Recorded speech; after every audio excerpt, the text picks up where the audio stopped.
monde, j'espère que vous allez bien. On se retrouve dans cette nouvelle vidéo. Gros bilan de course à pied. Pour celles et ceux qui ne me connaissent pas et qui ne le savent pas, j'ai effectué des concours bikini il y a quelques années en arrière et en fait simplement j'ai décidé de mettre un terme à cette pratique sportive parce qu'elle n'était plus du tout bénéfique pour moi. Et comme vous le savez, pour celles et ceux qui me suivent, je suis quelqu'un qui vit de challenge. J'ai vraiment besoin de ça dans ma vie, c'est quelque chose qui m'anime énormément et c'est vrai que je me suis retrouvée à un stade où pendant plus d'une année j'avais pas réellement d'objectif sportif.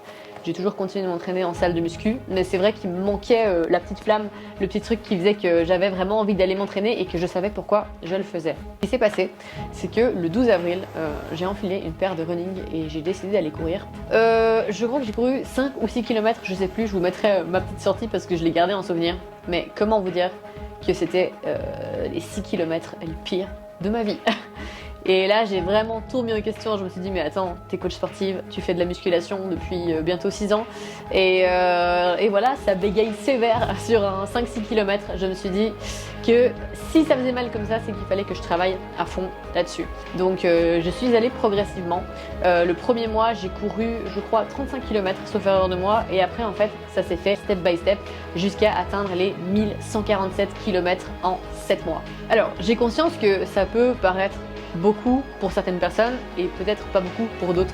Comme d'habitude, ça dépend vraiment de votre point de départ, de est-ce que vous êtes un coureur assidu ou non. C'est clair et net que pour certaines personnes qui courent 100 km par semaine, c'est pas forcément énorme, hein. On peut passer du simple au double, mais ce que je tiens vraiment à préciser, c'est qu'avant ça, je ne courais jamais. Genre, j'ai même envie de dire que j'ai jamais vraiment couru avant ça.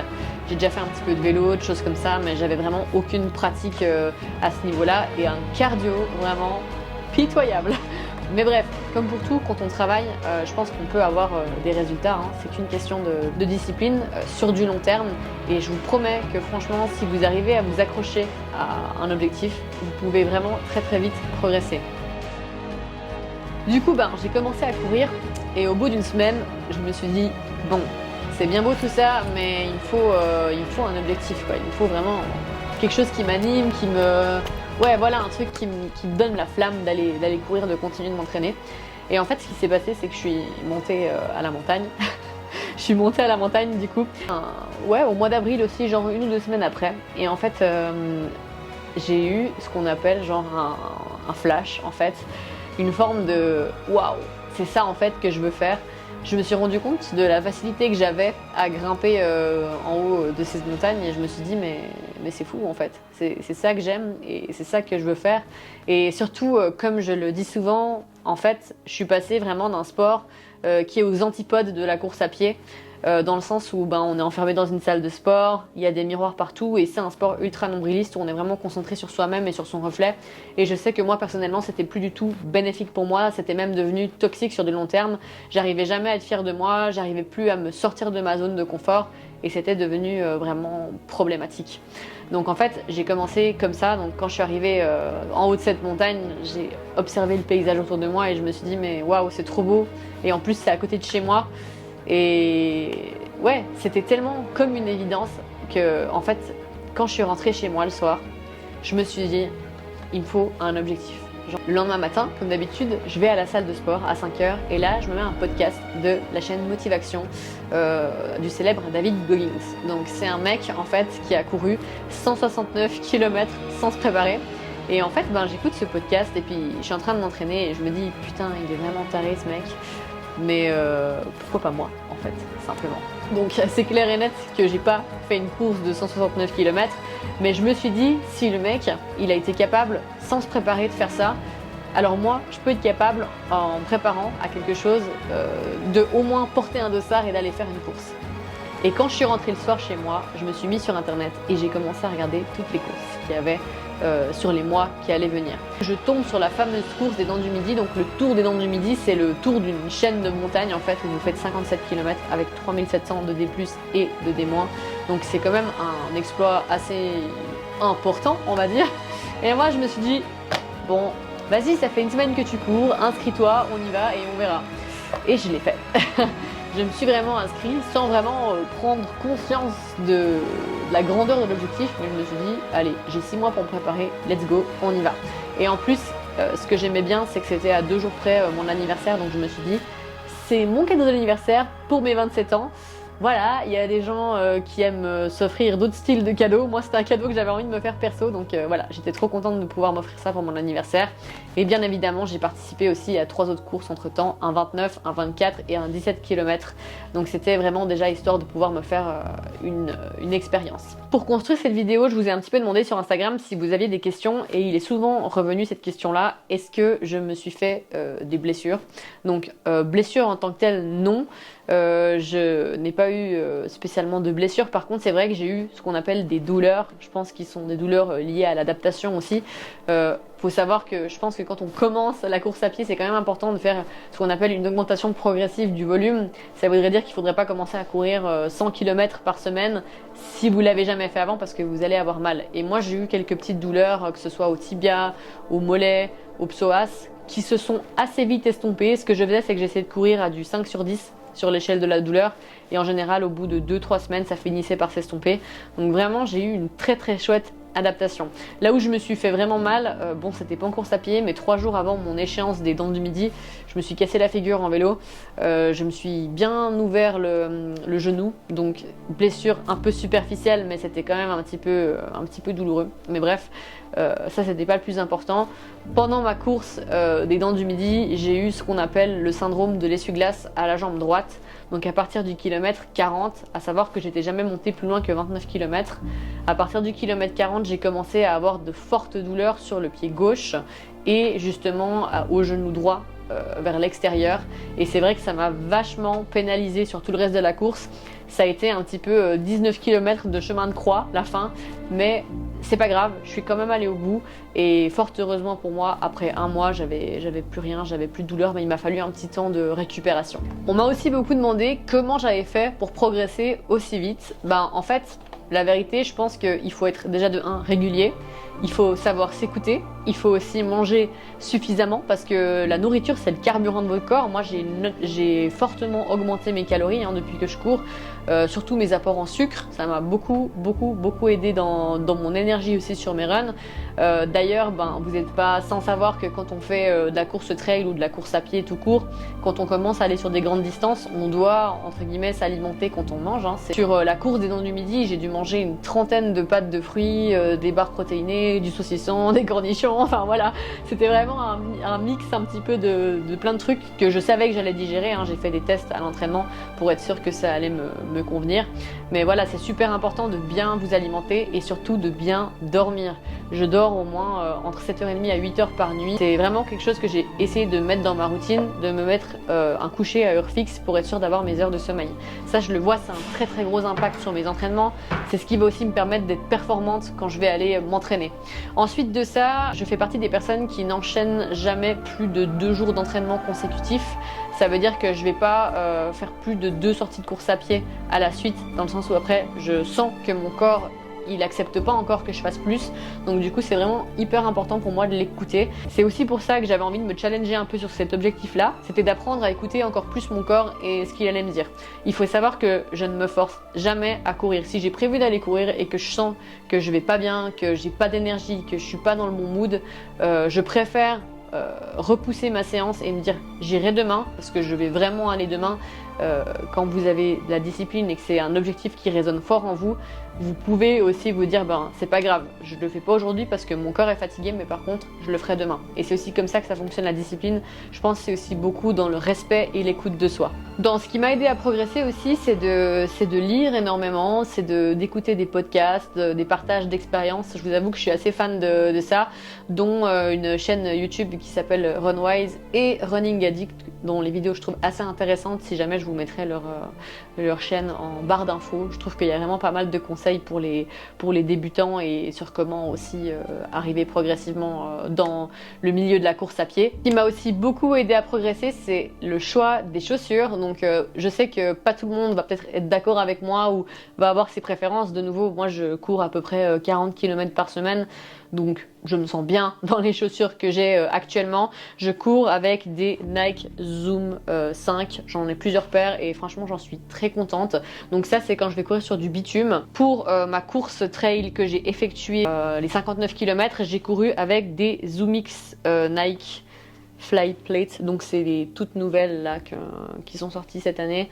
Elles sont très bien, mais par contre, je sais pas si vous voyez, elles s'abîment super vite. Il y a un espèce de tissu là autour que je trouve pas hyper top en fait, dans le sens où ben les chaussures en tant que telles sont très très bien pour courir, mais par contre la chaussure s'abîme ultra rapidement. Je trouve juste un petit peu dommage ça.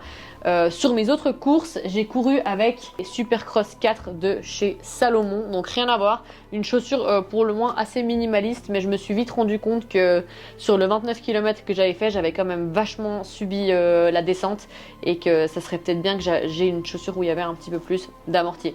Donc voilà, le choix de vos chaussures va être super importante. J'ai commencé avec des Nike Pegasus personnellement à courir en running. Chaussures qui me convenaient très très bien. Après quand j'ai eu un volume un peu plus conséquent, c'est vrai que j'avais besoin de chaussures avec une semelle un peu plus épaisse, un peu plus d'amorti. C'était important pour moi pour éviter de me blesser aussi. Si une vidéo sur l'équipement que je porte en trail ou en running vous intéresse, n'hésitez pas à me le dire en commentaire. Je pourrais vous en faire une vidéo. C'est vrai que c'est assez intéressant d'avoir des petits retours d'expérience. Moi, c'est quelque chose qui m'a aussi énormément aidé pour m'équiper, c'est de regarder un petit peu ce que les autres utilisaient. Donc bien évidemment, c'est important de tester soi-même. D'ailleurs, j'ai acheté beaucoup de paires de chaussures que j'ai revendues par la suite parce que ben, voilà, ça ne me convenait pas. Mais c'est vrai que c'est un petit peu le jeu, il vous faut essayer, voir comment vous vous sentez. Et ensuite, ben, c'est le temps aussi qui vous dira si la chaussure ou le matériel que vous utilisez est adapté. Autre point important qui m'a aussi, selon moi, beaucoup aidé à progresser et entre guillemets progresser rapidement, même si je pense qu'au début de la course à pied, si on est assidu, je pense qu'on peut progresser rapidement, c'est quand même ma masse musculaire. C'est vrai que je ne viens pas de nulle part, dans le sens où j'ai quand même fait beaucoup de sport avant, donc j'ai quand même une bonne masse musculaire. D'ailleurs, au début, c'était pas facile parce que j'ai dû perdre un peu de poids, j'étais lourde, donc maintenant ça va mieux. Je dirais qu'aujourd'hui, si on veut parler du poids, moi je m'en fous. Tant que je suis bien dans mon corps et que j'ai de l'énergie pour faire mes entraînements, c'est ce qui compte. Je pars du principe que mon corps fait le poids dont il a besoin et que tant que moi je suis bien avec moi-même et que j'ai de l'énergie aux entraînements, c'est vraiment ce qui est le plus important. Mais vraiment, essayez de ne pas négliger votre renforcement musculaire. Moi, c'est vraiment quelque chose que je continue de faire. Je fais beaucoup de functional training, d'étirements, je fais vraiment pas mal de choses aussi qui me permettent de pouvoir... J'ai vraiment aussi une routine sportive à côté qui me permet de pouvoir me renforcer musculairement parlant. Je fais aussi quand même pas mal de vélo. Bon, là on va sur la saison d'hiver, du coup c'est vrai que je l'ai un petit peu rangé, mais comme je vous l'ai dit, j'ai pour projet de faire un triathlon l'année prochaine si mon physique me le permet et si je trouve aussi une course qui me botte. Et peut-être potentiellement d'ici quelques années, pourquoi pas faire un Ironman, c'est quelque chose qui me ferait vraiment kiffer.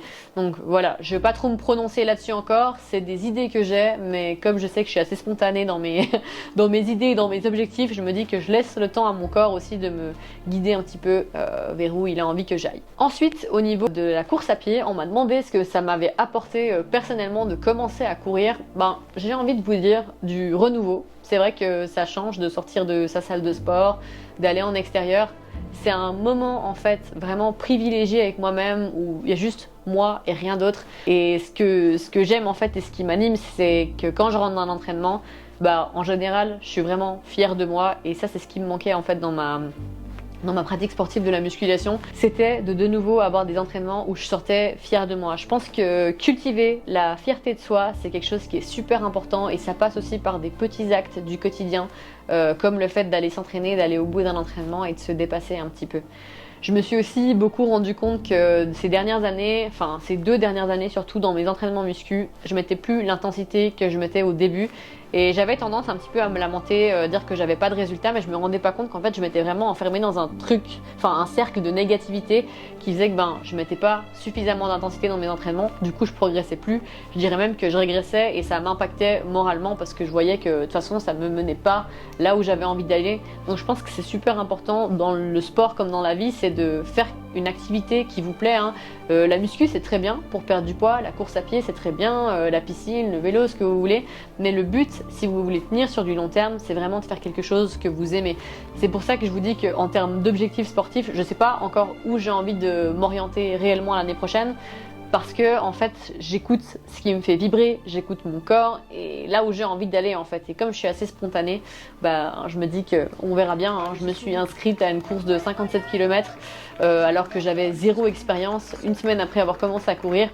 Et c'est ça qui est beau, c'est que je l'ai fait et je suis trop fière de moi parce que peu importe le résultat que j'aurais pu faire, en fait j'ai tellement bossé que je savais que peu importe le classement que je ferais, ben, le but pour moi de 1 c'était déjà terminé, de kiffer au maximum et que je savais que je ferais la place que je mérite. Et c'est ça que je trouve incroyable aussi dans ce sport que je pratique maintenant, c'est vraiment que le travail que tu vas fournir va aussi petit à petit te donner la place que tu mérites. Et j'aime me dire qu'il n'y a rien d'acquis. Il y a encore énormément de travail et c'est ça qui est beau, c'est qu'il y a une perspective d'évolution et de projection qui est juste fantastique, qui est juste énorme. Et j'aime pouvoir me dire que j'ai la liberté totale de me voir progresser et avancer dans ce milieu-là. J'ai aussi cette question très drôle, est-ce que j'ai déjà vomi pendant un entraînement? Alors écoutez, non, pas pour l'instant, je touche du bois, même sur une course ça ne m'est pas encore arrivé. On m'a aussi posé cette question que j'ai trouvée très rigolote, c'était est-ce qu'on a besoin d'aller aux toilettes sur une course de trail? En fait, je pense que les gars, vous transpirez tellement que c'est pas possible en fait, tout sort de vous comme ça. Peut-être pipi, je dis pas, moi ça m'est pas encore arrivé. Je vous avoue que j'avais vraiment la hantise d'avoir envie de faire la grosse commission. Genre ça m'aurait vraiment saoulé de devoir stopper ma course et aller derrière un sapin. Donc pour l'instant, je touche du bois, ça m'est pas arrivé, on verra. La plus grande course que j'ai faite, elle a duré 9h53, donc ça aurait pu potentiellement arriver. Mais je pense qu'on est tellement concentré que peut-être c'est bloqué et genre c'est coincé. Mais normalement, je sais pas. Si vous avez des expériences à ce sujet-là, n'hésitez pas à m'en faire part en commentaire. On m'a aussi posé la question de comment je faisais pour m'organiser avec mon emploi du temps. Ben en fait, simplement j'essaye d'organiser mon emploi du temps autour de mes séances de sport. Aujourd'hui j'ai la chance d'être à mon compte, d'avoir mon entreprise. Donc c'est vrai que je peux aussi me permettre d'organiser ça autour de mon job. Donc voilà, ça c'est clair et net que c'est un avantage. Après, ben, j'ai aussi travaillé pour être là où j'en suis aujourd'hui. Mais ben, bien évidemment en été c'est cool parce qu'il fait jour plus longtemps. Donc c'est vrai qu'on peut plus facilement y aller après le travail. Là c'est vrai que ben, je vais soit tôt le matin, soit à midi. Justement à midi j'essaie de trouver aussi du temps pour aller courir ou faire mes entraînements. Et bien évidemment comme par exemple actuellement il fait pas mal moche ces derniers temps, c'est vrai que j'essaye de faire mes séances aussi en intérieur. De toute façon la muscu je la fais toujours dans ma salle de sport ou dans une salle de sport extérieure, ou alors je vais vraiment faire des séances aussi sur tapis pour travailler du fractionné. Donc c'est vrai que j'essaie vraiment d'organiser aussi mon emploi du temps autour de ça. C'est vraiment devenu en fait une priorité pour moi et c'est vrai que ben, les week-ends ou les jours que j'ai où je vais pas forcément faire du coaching, je vais essayer de pouvoir me laisser du temps pour faire des sorties longues aussi, notamment en trail. Là c'est clair que ben, on commence à vraiment arriver sur l'hiver, donc j'ai un petit peu mis le trail en stand-by, mais je continue de me focaliser en tout cas sur tout ce qui est endurance fondamentale. Est-ce que tu as déjà couru un semi-marathon? Alors oui, j'ai déjà couru un semi-marathon mais pas officiel, ça veut dire que j'ai fait ça pour le fun, pour le kiff si on peut dire ça comme ça.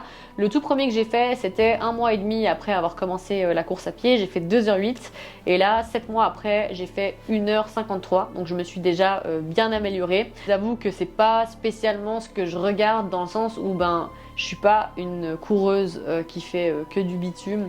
Moi c'est vraiment le trail qui m'intéresse, mais c'est clair et net que pour progresser je peux pas faire que du trail. J'ai pas tout le temps l'opportunité d'aller en montagne même si j'habite pas loin. Ben j'ai quand même des fois des séances que je fais normales sur la route. Mais voilà, c'est des bons indicateurs de progression, ça fait plaisir, ça flatte l'ego, mais c'est pas forcément ce que je vais rechercher. On m'a aussi beaucoup demandé si j'avais Strava, donc du coup non, je n'ai pas Strava pour la simple et bonne raison que j'ai pas envie spécialement que les gens sachent toutes mes sorties et où je cours. Et je me connais, j'ai pas envie de me mettre en compétition avec qui que ce soit, dans le sens où je pense que c'est quelque chose qui pourrait, je veux pas dire m'affecter, parce que chacun son chemin, hein, comme on dit, on a le résultat qu'on mérite, mais par exemple, je vous prends un exemple tout con, à l'époque quand je faisais de la compétition en bikini, et puis que j'étais en off-season, donc ça veut dire que j'étais pas ultra sèche comme sur scène, ben quand je voyais des filles sur Instagram qui étaient sèches, dans mon inconscient, je pouvais pas m'empêcher de me dire « Ah, je suis un gros tas ». Et j'ai pas en fait envie que ça résonne avec ça. Moi je fais vraiment ces objectifs et je cours vraiment pour moi. c'est ce qui m'intéresse le plus. Si je fais un bon classement, tant mieux. Si un jour j'ai l'honneur et la chance dans les années qui suivront de faire un podium, c'est incroyable. Mais moi, c'est vraiment, je cours vraiment pour moi et c'est ça le plus important. Donc voilà, non, je n'ai pas Strava. C'est comment mon entourage a pris mon changement de discipline. Ben en fait, je les ai pas trop concertés, on va dire ça comme ça. Je me suis mis dedans et je pense qu'ils m'ont vu changer en bien dans le sens où j'étais beaucoup mieux avec moi-même. Et c'est rigolo parce que on dit souvent que des fois on aimerait bien que notre famille ou nos amis fassent du sport ou fassent des choses pour leur bien en fait, et on se rend pas compte que des fois le simple fait d'être heureux, d'avoir des actions positives dans sa vie, d'aller s'entraîner et que ça se reflète et que ça se ressent sur nous, en fait on va influencer les gens sans même le vouloir. Ça veut dire que j'ai beaucoup de personnes autour de moi qui quand j'ai commencé un petit peu à faire ça, mon papa par exemple a commencé à aller faire un petit peu de randonnée alors que je lui en avais jamais même parlé. Et j'ai trouvé ça ultra chouette et ultra cool de me dire que ça pouvait, mes choix en fait pouvaient influencer positivement ma famille ou mes amis. Je trouve ça vraiment ultra cool. Donc ça c'est aussi un cadeau super précieux que vous vous faites à vous et à votre entourage. Je pense que quand on prend soin de sa santé, on est aussi mieux avec soi-même, et quand on est mieux avec soi, on est mieux avec les autres, et en fait c'est un monstre cercle vertueux. Du coup je pense que c'est aussi un super point positif que ça m'a apporté de changer de direction. Demander si j'avais peur que les gens me jugent par rapport à mon physique, ou si je me sentais pas forcément légitime de par mon physique de faire du trail ou de la course à pied. En fait j'ai envie de vous dire on s'en fout. Juste on s'en fout, ça n'a pas son importance. D'ailleurs j'ai été très surprise sur les courses de trail que j'ai effectuées, le nombre de gabarits et de profils différents qu'il y a. Il y a des personnes très musclées, il y a des personnes très fines, il y a des personnes même un peu plus fortes, et je pense qu'en fait on s'en fout du moment où on a les capacités de le faire, qu'on s'est entraîné et puis qu'on est là pour une bonne raison, ou du moins pour des raisons personnelles. Tant qu'on a envie de se mettre derrière une ligne de départ, c'est aussi qu'on a travaillé pour, et puis après on choisit pas forcément son physique. Moi je suis pas je suis fine, mais je suis pas non plus ultra fine, et ça m'empêche pas de courir et puis de m'améliorer chaque jour. Mon poids est ultra stable depuis plusieurs mois et je suis très bien avec ça, donc non, je dirais que j'ai absolument aucun problème avec ça. De toute façon, le juste poids, le poids que vous devez faire, c'est celui qui doit vous demander le moins d'efforts à garder en fait. Ça doit toujours revenir à ce point d'équilibre là, et là aujourd'hui je l'ai trouvé et je suis vraiment très bien avec ça.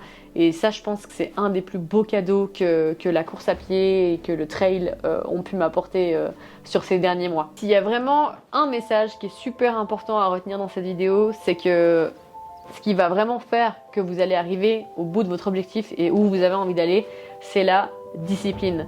Être discipliné, c'est dire non au plaisir sur du court terme pour avoir un bénéfice sur du long terme. Et je pense que ça c'est super important de le comprendre, que la discipline aussi c'est la plus belle preuve d'amour que vous pouvez avoir envers vous-même, et que c'est hyper important de savoir en fait où vous avez envie d'aller. Le chemin compte plus que le résultat en lui-même. Quand vous allez passer la ligne d'arrivée d'une course, en fait ce qui va compter c'est vraiment tout ce que vous avez fait avant. Quand vous allez être en train de courir, vous allez vous dire ah mais j'ai tellement travaillé dur et je suis sortie 150 fois et j'ai fait X fois cette montée et je me suis donné tellement à fond, je me suis tellement entraînée pour ça que aujourd'hui je suis là, je me présente face à mon objectif, et quand j'ai passé la ligne d'arrivée, c'est cool de passer la ligne d'arrivée, mais c'est vraiment de se dire waouh, je l'ai fait, et c'est grâce à ma discipline aussi que je l'ai fait. Et cultiver cette discipline là, c'est selon moi une des clés du bonheur, et puis une des clés qui fait que vous allez arriver à votre objectif. J'espère que cette vidéo vous aura plu, qu'elle aura pu vous inspirer. En tout cas, n'hésitez pas à lâcher un petit commentaire et à vous abonner si ce n'est pas déjà fait. Merci à tous pour votre soutien, vos retours en commentaire, c'est ultra motivant. Et on se dit à la prochaine vidéo.